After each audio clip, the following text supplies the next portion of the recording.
to share the outdoor experience, regardless of opportunity, skill level, or ideals. This is the mission statement of Blue Collar Outdoors.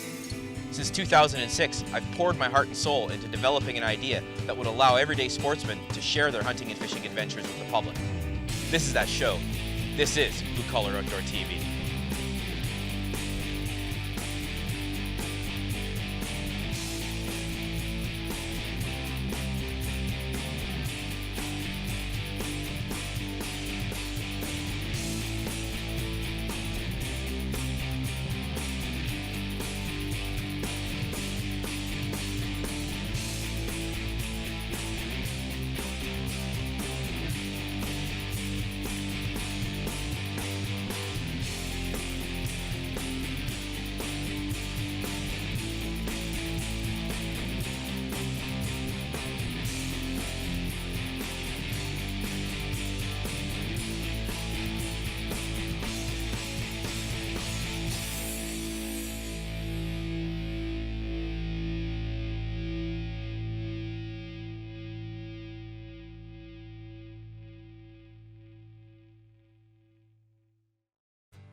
Thank you for watching this episode of Blue Collar Outdoor TV, folks. I'm your host, Ryan Yaskiw. Growing up in western Manitoba, I was able to cut my teeth ice fishing on Pelican Lake. The lake was an incredible fishery, almost second to none in the province of Manitoba for perch and walleyes. But during the winter of 2004, the lake experienced a winter kill that absolutely collapsed the fishery. Since then, the lake has struggled to recover. But over the last few years, due in part to the work of some diligent local residents, the lake has started to see a bit of a recovery. During this episode, we're going to take some time to talk to Trevor Maguire of the Healthy Lake Committee, as well as Bruno Bruederlin from Manitoba Fisheries on how winter kill occurs. Last winter, I spent the day out in the lake with Melissa Ericson, where we had an amazing day out on the water.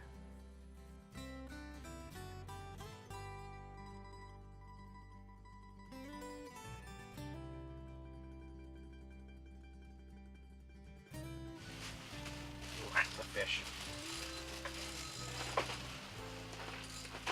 Nice perch, big perch. Oh yeah, look at that. Good job, babe.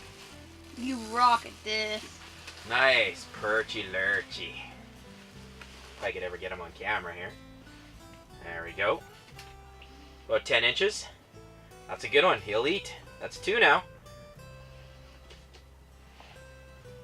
My line's going sideways. Oh, look at that monster. Baby. And look what he has. I bet you if you reel up, you don't have a minnow on your line. Reel quick. Because that's your minnow. How did that happen? Because I still have mine. You bugger. You little wiener. So is that minnow still good? Yeah, probably will be. Oh, I better. You got a bite already. You do, sweetie. You got a bite already. Get reeling, quick. Okay, reel hard. Look at that. Now that is the size of a fish. That is just a keeper. Melissa got another fish. Na na na na na. What do you Look say? at a fish! Look at camera! There you go. Okay, there we go. That's a keeper. Yeah.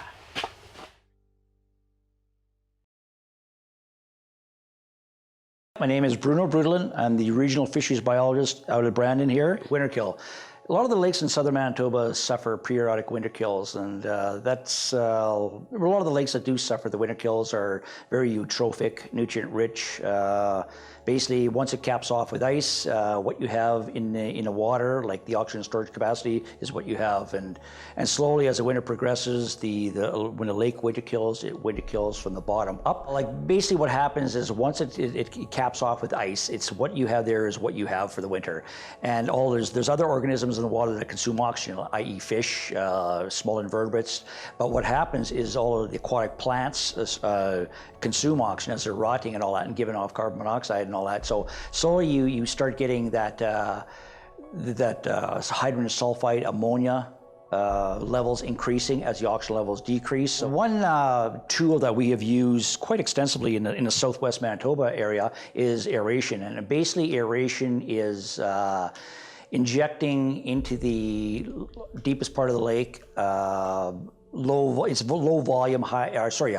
pressure, high volume, just air, the same air we're breathing. And basically what it does is keeps the ice-free or open water above the air release point, and basically you get atmospheric aeration. And so I think I've designed about 39 of them now in Manitoba, and basically they all owe their existence to aeration. They wouldn't be there without aeration. The aeration that I do design is it's called total lake aeration. So what it does is aerates, it takes the bottom water, and I always use my hands here, it takes the bottom water, it pushes up to the bottom of the ice, it goes along the ice surface to the shore and back down again. So you recirculate that water probably, depending on the size of the lake, probably once every 48 hours. So it's constant aeration. Pelican Lake, obviously, with one aeration system, it'll never, be enough. I did propose something many years ago to have 6 there, and they're slowly working towards it. It's a big lake. It's 14 miles long. It's 7,000 acres versus Rossman Lake, which is the largest one I've done to date, which is 600 acres. So it's a multiple of 10. So I was down here just the other day there, and yeah, the levels are pretty low.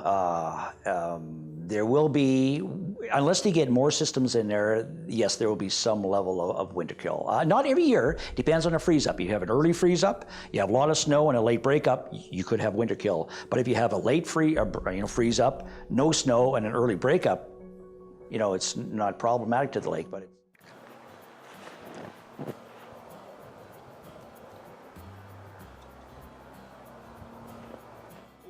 Babe.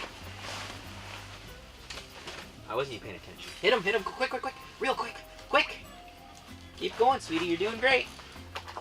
Look at that, oh, that's huge. Yeah! Look at that, baby, and my minnow is still in the water. Yeah, that is a big We didn't bird. even see that. That might even be a master angler. I'm keeping that, baby. Oh yeah, we're gonna keep that one and we'll put a tape measure on him. You might have got your first master angler fish. Yeah! That is awesome, sweetie, look at that. And I even saw my bobber go down. That's cool, hon. Good for you. Your first fish that you caught? Oh, you missed them, sweetie. Okay, put it back down. Do you still have a minnow there? No, you got your minnow. Stupid fish.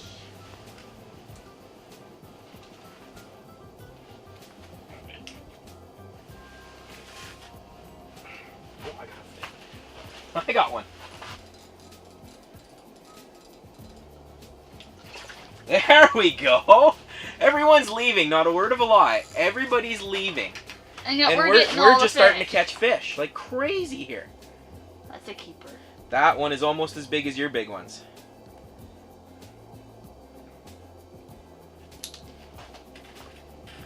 Cool, babe. Another keeper. Another eater perch. Wouldn't be a master angler, probably about 10 inches, but it don't matter when it's in the hot grease. Get reeling, sweetie. Get reeling. What do you got there? Keep reeling. Oh, walleye! An eater walleye! Yeah, baby! All Our right. fart going down. Look at this. That there's about a 14-inch walleye. Somebody is on fire here today. Me! Nice. So we got the mixed bag now. We've got a bunch of perch. We got one nice big northern. And Melissa's caught a little walleye earlier. And then she got this keeper walleye here. And, yeah. So we're doing pretty good here today. Are you glad that we came out a little later? Mm-hmm. He's Your gonna dad keep it. wanted to come out at 5. Look at that. There we go. What do you think? Excellent. Ha! You gonna eat this one? Yeah, I thought so. Okay, hold on. Just be patient.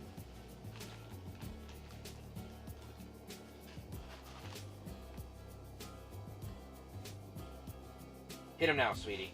Real hard. Just take your time with reeling. Get him out of the water. There you go. Yeah, look at Get him that! away from the wall, sweetie. Another walleye. So, here we go. That's a little smaller one. Melissa's third walleye of the day, and we've been having trouble with them short striking. So I kind of coached her through how to be patient with short striking fish. And look what she just got. Another eater walleye. Number 3 for the eaters, her 4th walleye. What are you thinking? Are you liking this? Uh-huh.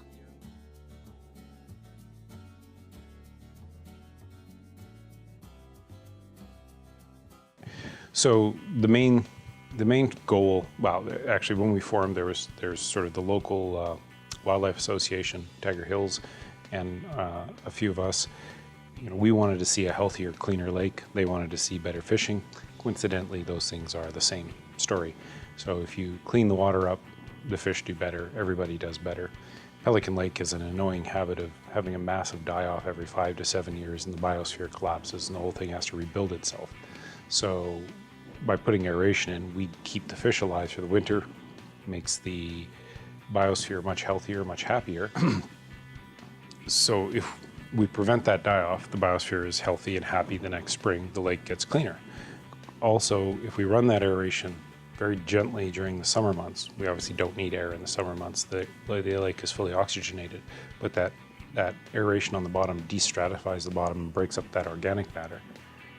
It begins a decomposition process, which throws more available nutrients to all the critters and fish and everything else in that lake. And you begin to see a breakdown of that stored organic material. So a group of us got together in 2012. Conditions on the lake weren't looking great.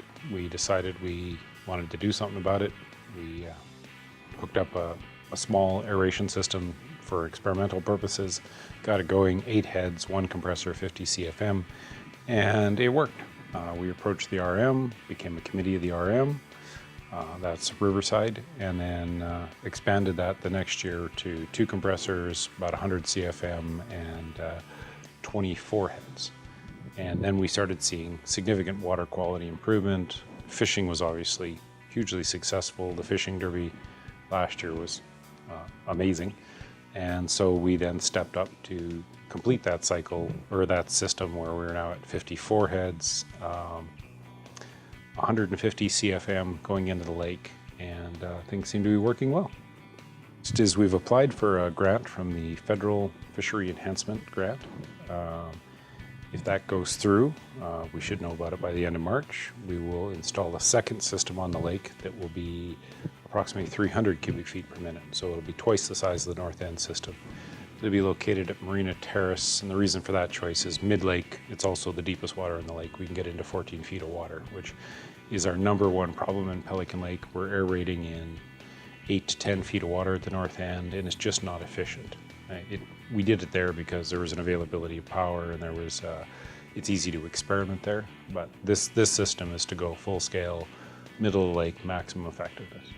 So the lake, what we're seeing so far, we're doing water testing, we're doing oxygen testing, and what we're seeing is, any place we're running the aeration, we're seeing a destratification, so the muck is breaking down, but we're seeing water quality improve dramatically. Now, part of that is due to aeration, part of that is because the fish survived a rather difficult winter and the biosphere remained alive. Part of that is due to, we've had 2 years with really low inputs. So I'm getting a head start because we're not getting walloped by more phosphates coming in the lake. One of the major supporters, or the major support of our committee to date, if you add up from the fishing derby revenues, you add up donations from the public, we are running at around a 54% funding from general public donations or general public support. The rest comes from volunteers doing meat draws, and about 28% is currently coming from RM donations. So this is really the community taking care of itself and fixing a problem for itself. And what can the community do to continue that? Well, we always need volunteers, we always need money, we always need just general support. Our fishing derby's coming up on March the 7th, all the help we can get for it, or just people showing up and fishing. It makes the whole event more profitable, and all that money gets poured back into that lake. We aerate, we get more fish, fishermen are happy, we're happy, the water's cleaner. Everybody wins.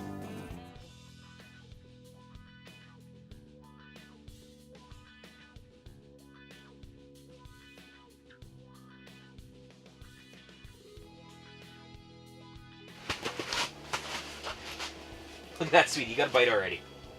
Seriously. I know. Yeah.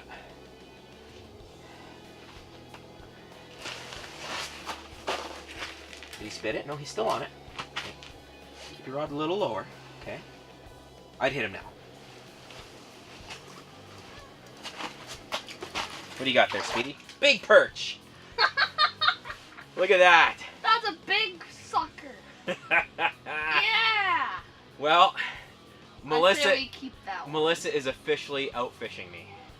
You've probably caught, what, 10? To my 5. She's doing really good. But I still have the biggest. Yeah, so what? I don't care.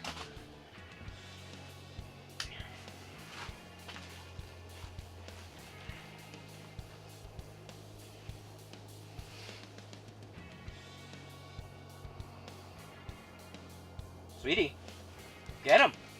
Reel. Keep reeling. Keep reeling. You're doing really good, hon. This is a little bigger, eh? Hold on. We'll just take your time. Holy crap. Holy crap, Mom!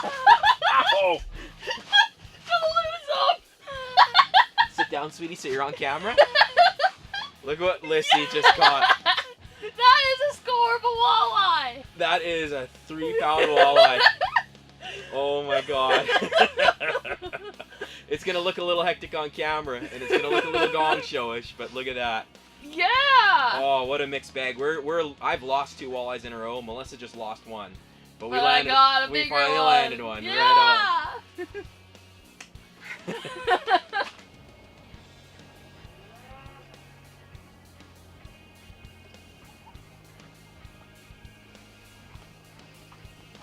Oh yeah, that's big.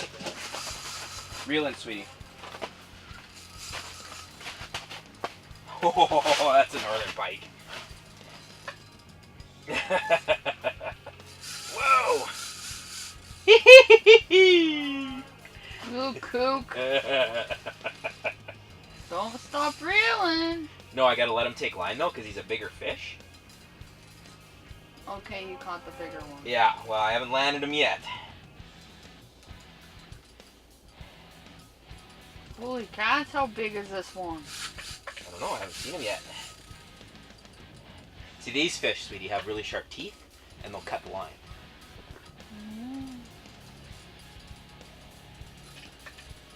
Oh, I hate this that. Are you sure you caught one? Yeah, we have a fish there.